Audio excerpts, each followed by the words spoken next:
Israel फिलिस्तीन युद्ध अपने 5वें दिन में प्रवेश कर चुका है, जहां इजरायली सरकार ने भी हमास के हमले का मुंह तोड़ जवाब दिया है और गाजा पट्टी पर इजरायली एयरफोर्स की एयर स्ट्राइक लगातार जारी है। वहीं गाजा के कुछ हिस्सों को ध्वस्त कर दिया है। जाने पूरी खबर एनबीसी भारत की इस खास रिपोर्ट में। नमस्कार, आप देख रहे हैं एनबीसी भारत और मैं हूं आपके साथ प्रियंका चावला। इजराइल फिलिस्तीन युद्ध तब शुरू हुआ जब हमास के आतंकवादियों ने 7 अक्टूबर को इजराइल में घुसकर इजरायली नागरिकों और सैनिकों पर क्रूर हमला किया और अब तक इस युद्ध में दोनों तरफ से कम 3000 लोगों की जान जा चुकी है और शायद हजारों से भी ज्यादा लोग घायल हैं। वहीं इजरायली सरकार ने हमास के हमले का मुंह तोड़ जवाब दिया है। गाजा के कुछ हिस्सों को ध्वस्त कर दिया गया है और अपने नियंत्रण में ले लिया है, लेकिन हमास के उग्रवादियों ने शनिवार को इजरायली सैनिकों और नागरिकों को बंधक बना लिया था, जिसके बाद उसने इजरायल को धमकी दी है कि अगर आगे गाजा पर हमला हुआ तो वो घर से एक एक बंदी को फांसी लगा देंगे। हालांकि जैसे जैसे युद्ध बढ़ता जा रहा है, इजरायली सेना का जमीनी आक्रमण तेज होता जा रहा है।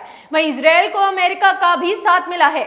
यूएस ने खतरनाक हथियारों की खेप भेजी है। बता दें कि गाजा पट्टी में अटैक के बाद बड़ी संख्या में लोग मारे गए हैं। वहां स्थानीय लोग एक एक नागरिक की जान बचाने में लगे पड़े हैं। परिजन बच्चों को गोद में लिए भटकते नजर आ रहे हैं। इजरायल हमास युद्ध में मरने वाले की कुल संख्या 3000 के आंकड़े पार कर गई है। वहीं फिलिस्तीन की तुलना में इजरायल में अधिक मौतें हुई हैं। प्रधानमंत्री नरेंद्र मोदी समेत कई वैश्विक नेताओं ने इजरायल को समर्थन दिया है। साथ ही पीएम मोदी ने फोन पर कहा, भारत आतंकवाद के सभी रूपों की निंदा करता है।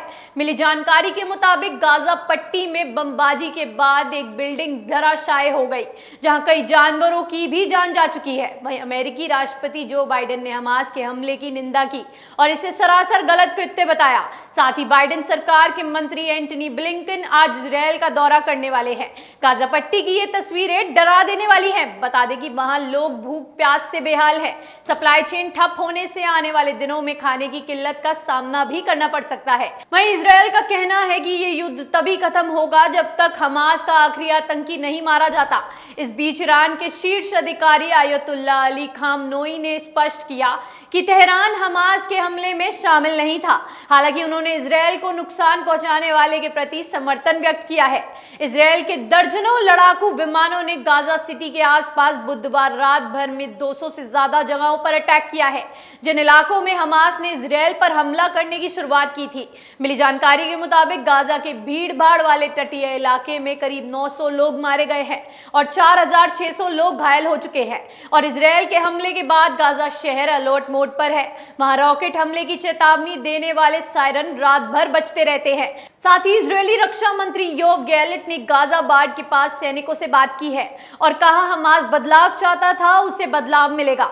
गाजा में जो था वो अब नहीं रहेगा। हमने आसमान से आक्रामक शुरुआत की है, बाद में हम जमीन से भी हमला तेज करेंगे। हम दूसरे दिन से क्षेत्र को नियंत्रित कर रहे हैं और हम आक्रामक बने रहेंगे। फिलहाल फिलिस्तीनी युद्ध दुनिया भर के लिए टेंशन बन गया है। विदेशी सरकारें भी ये पता करने की कोशिश कर रही हैं कि उनके कितने नागरिक मारे गए हैं, लापता हैं या उन्हें चिकित्सा सहायता की आवश्यकता है। कई देशों ने भी लड़ाई को समाप्त करने का मध्यस्थता में भूमिका निभाने की पेशकश की है। कई लोग मारे गए हैं तो वहीं मरने वालों की संख्या भी बढ़ सकती है।